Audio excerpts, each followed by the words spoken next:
नमस्कार, मैं हूं श्रद्धा। आप देख रहे हैं न्यूज 24। सीधे रुख करेंगे योगी आदित्यनाथ जो इस समय संबोधित कर रहे हैं। निःशुल्क सोलर पैनल उपलब्ध कराने की कार्रवाई को आगे बढ़ा रहे हैं। 15,000 से अधिक सोलर पैनल की कार्रवाई को इस वित्तीय वर्ष में हम लोगों ने इस बजट का हिस्सा बनाया है, जिसका लाभ हमारे अन्नदाता किसानों को प्राप्त होगा। इसके अलावा प्रदेश के अंदर हम लोगों ने जो अन्नदाता किसानों के दृष्टि से अन्य जो तमाम घोषणाएं की हैं, जो इस बजट में हम लोगों ने इसे स्थान दिया है, जो प्रस्ताव दिए हैं, उसमें एमएसपी का लाभ हमारे अन्नदाता किसानों को प्राप्त हो सके, इसके लिए बजट का प्रावधान, सिंचाई की अवशेष परियोजनाओं को आगे बढ़ाने के साथ ही 1,000 करोड़ रुपए की लागत से लघु सिंचाई की परियोजनाओं को पूरा करने के लिए भी एक विशेष प्रावधान इसमें दिया गया है। निषाद राज बोर्ड सब्सिडी योजना के अंतर्गत नाविकों के लिए नाव खरीद के लिए 40% तक सब्सिडी उपलब्ध करवाने की भी योजना हम लोगों ने इसके साथ ली है। और प्रदेश के अंदर गरीब कल्याण योजना के अंतर्गत एक गरीब कल्याण कार्ड भी जारी करने के लिए संपूर्ण परिवार सर्वेक्षण योजना को भी हम लोगों ने लिया है, जिससे पता लग सके कौन परिवार ऐसा है कि जो योजनाओं में केंद्र और प्रदेश सरकार की योजनाओं से भी वंचित रह गया है, और फिर उसके लिए एक स्पेशल स्कीम चलाना है। दूसरा, प्रदेश के अंदर रोजगार के सृजन और स्वरोजगार के सृजन के लिए हर परिवार का एक व्यक्ति सरकारी नौकरी, रोजगार या स्वतः रोजगार के साथ जुड़े, इसके सर्वेक्षण के कार्यक्रम को भी हम लोगों ने इस बजट में स्थान दिया है। एमबीबीएस और पीजी की सीटें पिछले 5 वर्षों के अंदर प्रदेश के अंदर दुगनी हुई हैं। इसको दुगनी करने के लिए, इसको उससे भी ज्यादा करने के लिए हम लोगों ने बजट में प्रावधान किया है। अयोध्या में इंटरनेशनल एयरपोर्ट की स्थापना करने के लिए भी आवश्यक धनराशि की व्यवस्था इसमें की गई है। प्रदेश के अंदर वे असेवित जनपद जहां पे मेडिकल कॉलेज का निर्माण की कल्पना कोई सोचता भी नहीं था, बिजनौर, कुशीनगर, सुल्तानपुर, गोंडा, ललितपुर, लखीमपुर खीरी, चंदौली, बुलंदशहर, सोनभद्र, पीलीभीत, औरैया, कानपुर देहात, कौशाम्बी और अमेठी, वहां पर भी उसके लिए बजट का प्रावधान इस बजट में हम लोगों ने किया है। बुजुर्ग पुजारियों के लिए, संतों के लिए और उस तबके के लिए जो अब तक उपेक्षित था, एक पुरोहित कल्याण बोर्ड के गठन की कार्रवाई और उसके माध्यम से पुरोहित्य कला को आगे बढ़ाने के साथ साथ उनके समग्र विकास और प्रोत्साहन के लिए भी एक बोर्ड के गठन के कार्यक्रम को भी हम लोगों ने इसमें लिया है। प्रदेश के अंदर युवाओं के लिए खासतौर पर हम लोगों ने स्वामी विवेकानंद सशक्तिकरण योजना प्रारंभ की, और इसके तहत हम अपने युवाओं को टैबलेट और स्मार्टफोन दे रहे हैं। स्नातक और स्नातक हर युवा को इसके लिए धनराशि की व्यवस्था हम लोगों ने बजट में की है। इसके साथ ही प्रदेश के अंदर सामूहिक विवाह योजना के लिए भी, जिसमें हम 51,000 रुपये गरीब कन्याओं की शादी के लिए, किसी भी जाति मत मजहब से जुड़ी हुई कन्या हो, 51,000 रुपये हम उसके लिए उपलब्ध करवाते हैं। तो वह उसके लिए भी विगत वर्ष तक प्रतिवर्ष 250 रुपये हुआ करता था। इस बार हम लोगों ने इस राशि को बढ़ा करके 600 करोड़ रुपये का प्रावधान किया है। और यूपी सरकार का बजट पेश होते ही अब इस पर राजनीति भी शुरू हो गई है। अखिलेश यादव ने बजट पर निशाना साधा। बजट का आंकड़ा मकर जाल है। यूपी में प्राइमरी शिक्षा बर्बाद हुई। इस बार के बजट में सब कुछ घटा है। यूपी में बेरोजगारी चरम पर है। तो बजट पेश होने के बाद अखिलेश यादव ने निशाना साधा है और कहा है बजट का आंकड़ा मकर जाल है। यूपी में प्राइमरी शिक्षा बर्बाद हुई है, बेरोजगारी चरम पर है। इस बार के बजट में सब कुछ घटा है, यह कहा है अखिलेश यादव ने। यूपी सरकार ने अपना बजट पेश किया है और यूपी सरकार का कहना है कि यह बजट बहुत अच्छा है। आने वाले 5 साल के लिए ये बजट है, इस बजट में आने वाले 5 साल का विजन है। लेकिन वहीं अखिलेश यादव का कहना है कि यह बजट एक मकर जाल है। प्राइमरी शिक्षा की बात की कि वो बर्बाद हुई। अपना घोषणा पत्र जारी किया था, उसमें यह कहा गया था कि 2022 तक किसानों की आय दोगुनी हो जाएगी। आज हम 2022 में हैं, 6वां बजट पेश हो रहा है। क्या सरकार बताएगी कि हमारे किसानों का, उनकी फसल का जो इन्होंने वादा किया था कि आय दोगुनी हो जाएगी, उसका जवाब क्या है सरकार के पास? जिस तरीके से महंगाई बढ़ी है और लगातार महंगाई बढ़ रही है, जो कीमत दालों की है, तेल जो खरीदा जाता है उसकी कीमत, डीजल पेट्रोल की कीमत, सीमेंट की, स्टील की, और लगातार आप देखेंगे महंगाई बढ़ी है। इनके लगातार बजट आने से गांव में उदासी है। हमारा नौजवान जो उम्मीद लगा करके बैठा था नौकरी और रोजगार मिलेगा, आंकड़ों में तो दिखाई दे रहा है कि नौकरी और रोजगार हैं। अगर सरकार के आंकड़े देखें तो आंकड़ों में तो दिखता है, लेकिन जमीन पर गांव में अभी भी बड़े पैमाने पर नौजवानों के हाथ में काम नहीं है, रोजगार नहीं है, नौकरी नहीं है। और फिर जिस तरीके से उत्तर प्रदेश को इंफ्रास्ट्रक्चर में या गरीब की मदद के लिए योजना चलानी चाहिए थी, वो सरकार नहीं चला पा रही है।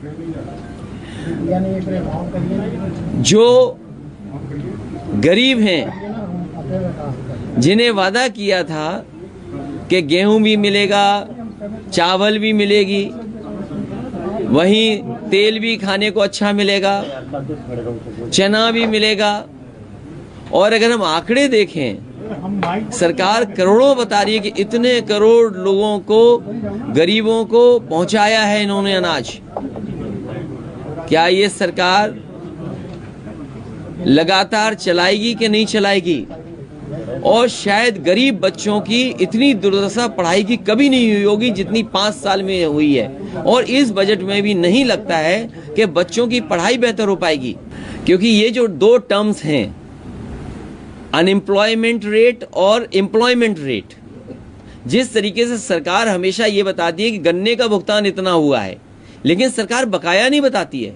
इसी तरह सरकार हमेशा ये कहती है अनएम्प्लॉयमेंट रेट हमारा ये है, लेकिन एम्प्लॉयमेंट रेट क्या है? सर, कहा जा रहा है महिलाओं के लिए महिला डेस्क खोला जाएगा, सुरक्षा बढ़ाई जाएगी और सुरक्षित महिलाओं की जाएगा उत्तर प्रदेश में। इस सरकार ने पिंक बूथ बनवाए, 1090 का बजट बर्बाद कर दिया, आशा ज्योति केंद्र बर्बाद कर दिए, 181 में जो पर्याप्त बजट होना चाहिए वो भी नहीं है। आज सबसे ज्यादा एनसीआरबी के आंकड़े कहते हैं, जो एनसीआरबी के आंकड़े कहते हैं वो ये कहते हैं कि सबसे ज्यादा महिलाओं पर, बच्चियों पे घटनाएं अगर कहीं हो रही तो उत्तर प्रदेश नंबर 1 है। और दूसरा जो पिछले साल का आंकड़ा है, अगर उस आंकड़े को आप देखेंगे तो सबसे ज्यादा हत्याएं अगर किसी प्रदेश में हुई हैं तो वो उत्तर प्रदेश में हुई हैं। ये एनसीआरबी का डाटा कहता है। 12 लाख टैबलेट देने की बात कही जा रही है, तो कहा जा रहा है बजट में 12 लाख टैबलेट का प्रावधान है। जिस सरकार ने लैपटॉप में नौजवानों को धोखा दिया हो, जिस सरकार ने स्मार्टफोन में धोखा सरकार को दिया हो, उस सरकार से क्या उम्मीद करेंगे आप? मैंने आपसे कहा ये 6ठा बजट है और सब कुछ घटा है इसमें। परसेंटेज क्या होगा? 10 और ये बजट नहीं, ये बंटवारा है। मानस श्रीवास्तव हमारे साथ, हमारे सहयोगी जुड़ चुके हैं। मानस, ये बजट नहीं बंटवारा है, ये कहा है अखिलेश यादव ने।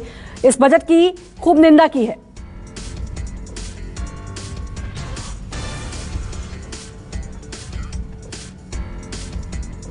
पर अखिलेश यादव योगी सरकार पर लगातार निशाना साध रहे और उस बजट को वो एक तरीके से कंडम करार दे रहे हैं, कह रहे हैं बेकार बजट है। लेकिन सरकार के अपने दावे हैं और सरकार ने पिछले साल के मुकाबले अगर हम देखें तो करीब करीब उसमें 50,000 करोड़ रुपए का इजाफा किया है, क्योंकि पिछली बार का जो बजट था वो 5.5 लाख करोड़ का था और इस बार का बजट 6 लाख 1 करोड़ का उसका आकार है। और वित्त मंत्री ने थोड़ी देर पहले ही बजट पेश किया और मैं आपको इसमें कुछ चीजें मैं इसमें जरूर बताना चाहूंगा आपको कि आखिर बजट में क्यों सरकार अपनी पीठ थपथपा रही है। तो मैं जिस महिला सुरक्षा का जिक्र अखिलेश यादव कर रहे हैं, सरकार ये दावा कर रही है कि महिला सुरक्षा के लिए उसने 720 करोड़ रुपए, लेकिन ये कह सकते हैं कि एक बहुत बड़ी धनराशि जो महिला सुरक्षा के लिए उसने निकाली है, यानी 720 करोड़ रुपए का बजट का प्रावधान किया गया। और ये कहा जा रहा सरकार की तरफ से कि महिलाओं की सुरक्षा के लिए खासतौर से विशेष इंतजाम किए जाएंगे। इसके अलावा मिशन शक्ति के तहत भी 20 करोड़ रुपए का अलग से प्रावधान किया गया है। यानी अगर हम ये पूरे बजट को हम देखें तो सरकार ने सबसे ज्यादा अगर किसी चीज को हाईलाइट किया आपने इस बजट में, इसको उपलब्धि के तौर पर अगर देख रही है तो वो है महिला सुरक्षा। उसके बाद आप देखेंगे कि कानून व्यवस्था के भी मद पे बहुत भारी रकम खर्च की गई है। और साथ ही साथ जो सरकार का एजेंडा है गाय, जिसको लेकर के बार बार सवाल खड़े किए जाते हैं, तो गौ संरक्षण के लिए भी एक बड़ा बजट सरकार ने यहाँ पर रखा है। स्कूल में बच्चों की शिक्षा के लिए भी खास तौर से प्रावधान किया गया है और इसमें भी एक भारी भरकम रकम यहाँ पर आवंटित की गई है। करीब और सबसे अहम बात बता दूं मैं आपको, किसानों के लिए 1000 करोड़ रुपए सिंचाई के लिए सरकार ने अलग से प्रावधान इसमें किया है। यानी सिंचाई की मत जो किसानों पीछे रहे उसी में उनका भला देखते हैं। साथियों, परिवारवाद की वजह से देश के युवाओं को, देश की प्रतिभाओं को राजनीति में आने का अवसर भी नहीं मिलता। परिवारवाद उनके हर सपनों को कुचलता है, उनके लिए हर दरवाजे बंद करता है।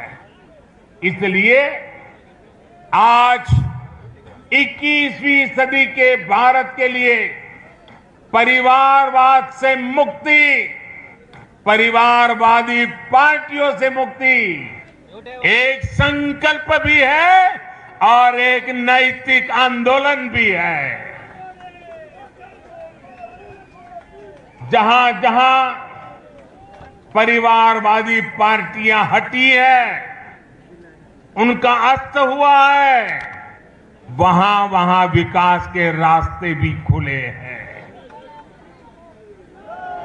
अब इस अभियान को आगे बढ़ाने की जिम्मेदारी तेलंगाना के मेरे प्यारे भाई और बहनों की है, तेलंगाना की जनता की है। साथियों, एक और भाजपा की लड़ाई तेलंगाना के भविष्य के लिए है, तो दूसरी ओर ये लड़ाई तेलंगाना के सम्मान, स्वाभिमान और पहचान की भी है।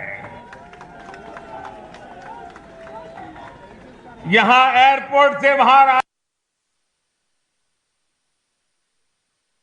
तो प्रधानमंत्री नरेंद्र मोदी को आप सुन रहे थे। परिवारवादी पार्टियों का देश से कोई लेना देना नहीं, उन्होंने कहा। एक बार फिर से बिना नाम लिए निशाना साधा है उन्होंने।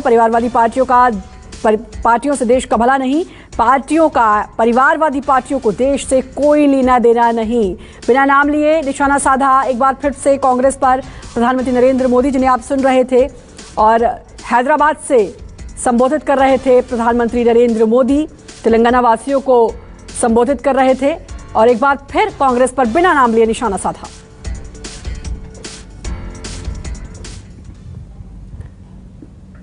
और अब बात आज की 3 बड़ी खबरों की। काशी में ज्ञानव्यापी मामले की सुनवाई थोड़ी देर में होगी। कोर्ट को आज यह तय करना है कि केस चलने लायक है भी या नहीं। मथुरा की कोर्ट में आज श्री कृष्ण जन्मभूमि मामले की सुनवाई हुई, जिसके बाद कोर्ट ने सुनवाई के लिए अगली तारीख 1 जुलाई तय कर दी है। उधर यूपी से ही अगली और तीसरी बड़ी खबर है। आज एसपी और आरएलडी ने जयंत चौधरी को राज्यसभा के लिए संयुक्त उम्मीदवार बनाया। सबसे पहले बात अखिलेश के राज्यसभा वाले दांव की। तो 3 बड़ी खबरें हैं, लेकिन उसमें सबसे पहले बात करेंगे अखिलेश यादव के दांव की। और 3 बड़ी खबरें आप अपनी स्क्रीन पर देख सकते हैं। थोड़ी देर में ज्ञानव्यापी मामले में सुनवाई, और सुनवाई इसलिए होगी कि ये जो केस है चलना भी चाहिए या नहीं, इस पर सुनवाई होगी। अब दूसरा मामला श्री कृष्ण जन्मभूमि, जिसमें अगली तारीख मुकर्रर कर दी गई है, 1 जुलाई अगली तारीख। और तीसरी खबर राज्यसभा को लेकर, राज्यसभा चुनाव को लेकर, और जयंत चौधरी राज्यसभा का नामांकन दाखिल करेंगे। एक बड़ा दांव खेला अखिलेश यादव ने, एसपी और आरएलडी के साझा उम्मीदवार होंगे जयंत चौधरी। कल कपिल सिब्बल ने नामांकन भरा था समाजवादी पार्टी के समर्थन से। अखिलेश यादव वहां मौजूद थे, तमाम दिग्गज समाजवादी पार्टी के वहां मौजूद थे। और इसके अलावा एक और सूत्रों के हवाले से खबर यह कि आजमगढ़ से डिंपल यादव अब चुनाव लड़ सकती हैं। तो यानी कि 3 उम्मीदवार समाजवादी पार्टी को देने हैं, और उसमें जयंत चौधरी जो आरएलडी और समाजवादी पार्टी की तरफ से साझा उम्मीदवार होंगे। थोड़ी देर में जयंत चौधरी अपना नामांकन भी दाखिल करेंगे। ये तस्वीरें आप देख सकते हैं। तो एक सवाल यह भी कि क्या आजमगढ़ से डिंपल लड़ेंगी, ये अभी तक खबर है सूत्रों के हवाले से। समाजवादी पार्टी ने इस पर कुछ नहीं कहा है, लेकिन यह जरूर कहा था अखिलेश यादव ने कि आने वाले दिनों में आपको पता चलेगा कि कौन कौन उम्मीदवार है। तो अब देखना होगा कि कौन कौन उम्मीदवार होता है। जयंत चौधरी जो एसपी और आरएलडी की तरफ से साझा उम्मीदवार अब घोषित कर दिए गए हैं, नामांकन दाखिल करेंगे जयंत चौधरी। राज्यसभा का 10 जून को राज्यसभा के चुनाव होने हैं, और उससे पहले आरएलडी के समर्थन के साथ जयंत चौधरी, जो कि साझा उम्मीदवार हैं आरएलडी और सपा के, नामांकन दाखिल करेंगे। बड़ी खबर आपको बता रहे हैं। इसके अलावा खबर यह भी है, डिंपल यादव की बात करें तो आजमगढ़ से चुनाव लड़ेंगी, यह भी खबर है। यानी कि अगली उम्मीदवार डिंपल यादव का नाम हो सकता है। अभी तक समाजवादी पार्टी ने इसके बारे में कुछ नहीं कहा, लेकिन सूत्रों के हवाले से यही खबर है। कल कपिल सिब्बल ने नामांकन भरा, जिन्होंने कहा भी कि मैंने 16 मई को ही कांग्रेस से इस्तीफा दे दिया था। उसके बाद ये चौंकाने वाली खबर थी सबके लिए, और वहां पर अखिलेश यादव भी दिखाई दिए। निर्दलीय हालांकि कपिल सिब्बल ने नामांकन भरा था, लेकिन समाजवादी पार्टी के अध्यक्ष यानी कि अखिलेश यादव उसमें नजर आए थे। और यहां रुकेंगे एक छोटे से ब्रेक के लिए। बने रहिए न्यूज़ 24 के साथ।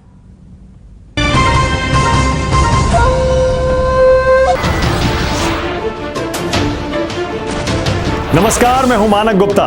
अगर आपको हमारा ये वीडियो पसंद आया हो तो इसे लाइक और शेयर जरूर करें, और हां, हमें सब्सक्राइब और फॉलो करना ना भूलें, ताकि आप देश और दुनिया की कोई खबर मिस ना करें। तो जुड़े रहिए हमारे साथ और देखते रहिए न्यूज़ 24।